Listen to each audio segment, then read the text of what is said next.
आखिर महारथी कर्ण की आत्मा क्यों मिलने आई पांडवों से? क्या था इसका मुख्य कारण? तो आइए जानते हैं। इससे पहले आप चैनल पर नए हैं तो चैनल को सब्सक्राइब कर बेल आइकन को ऑन कर दे।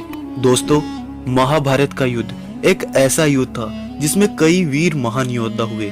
महारथी कर्ण, पितामह भीष्म, अर्जुन और द्रोण, इन सभी योद्धाओं के पराक्रम को देखकर स्वयं देवता भी इनके समक्ष झुकते।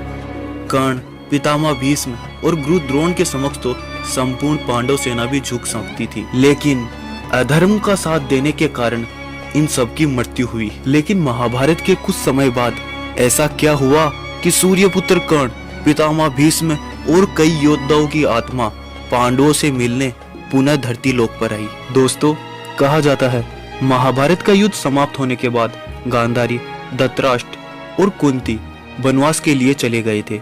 कुछ समय बीतता गया और पांडवों को अपने माता पिता की याद आने लगी, जिसके कारण वह उनसे मिलने के लिए जाना चाहते और उन सभी ने पांडवों में अर्जुन, भीम सभी मिलकर अपने माता पिता से मिलने के लिए चले गए। कहा जाता है जब वो उस जंगल में पहुंचे तो उन्हें वहां ऋषि वेदव्यास भी साथ में मिले।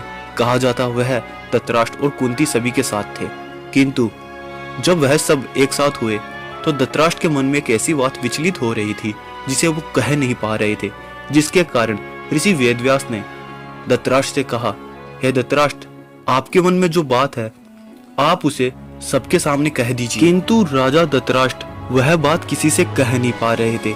तब मुनिवर ने कहा, आप बेझिझक उस बात को कहिए और मैं आपका उस बात का सम्मान करूंगा। तब धृतराष्ट्र ने कहा, हे मुनिवर, मैं उस महाभारत युद्ध में खत्म हुए हर एक उस वीर योद्धा से एक रात के लिए पुनः मिलना चाहता हूँ। अर्थात मैं चाहता हूँ वह सभी योद्धा एक रात के लिए पुनः जीवित हो जाए। तब ऋषिवर ने कहा, आप चिंता न कीजिए, आज मैं अपनी तपोशक्ति से आपके पुत्रों, भाइयों, बहनों को सभी को एक रात के लिए पुनः जीवित कर दूंगा और आज रात आप उन्हें पुनः मिल सकते हैं। जैसे ही रात हुई और ऋषिवर के बताए हुए अनुसार वह लोग नदी के तट पर आ गए। उसके बाद ऋषि वेदव्यास जी ने पांडवों के समक्ष अपनी मंत्र शक्तियों, अपनी तपो शक्तियों से उस नदी के तट पर खड़े होकर उन सभी पांडवों, कौरवों और मरे हुए सभी वीर योद्धाओं का आह्वान किया। इसके बाद कुछ ही समय में सभी राजा, कौरव, पितामह भीष्म अपनी सेनाओं के साथ वहां प्रकट हो गए और इसी के साथ नदी के तट से दुर्योधन, सूर्यपुत्र कर्ण, पांडवों के सभी पुत्र धीरे धीरे प्रकट होने लगे। और यह देखकर सभी पांडव और धृतराष्ट्र, कुंती, द्रौपदी चकित हो गए।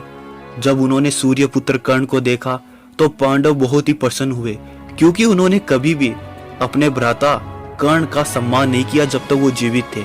उन्हें देखकर वह बहुत ही प्रसन्न हुए। सभी पांडव अपने भाई कर्ण से मिलकर अति प्रसन्न हुए और उनका पूर्ण सत्कार और सम्मान किया। इसके बाद द्रौपदी अपने सभी पुत्रों से मिली और वह भी बहुत ही प्रसन्न हुई। इसके बाद गांधारी और धृतराष्ट्र भी अपने सभी पुत्रों से मिलकर अति प्रसन्न हुआ। इसी के साथ सभी योद्धा अपने अपने परिवार से मिले। इसके बाद सभी लोग पूर्ण रूप से अपने अपने स्थानों को चले गए, अर्थात सभी को स्वर्ग की प्राप्ति हुई। किंतु ये कैसे हुआ?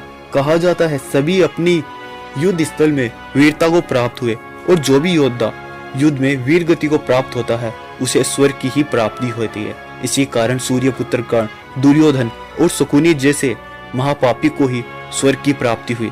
दोस्तों, वीडियो पसंद आई तो लाइक कर, चैनल को सब्सक्राइब कर, बेल आइकन को ऑन कर दे।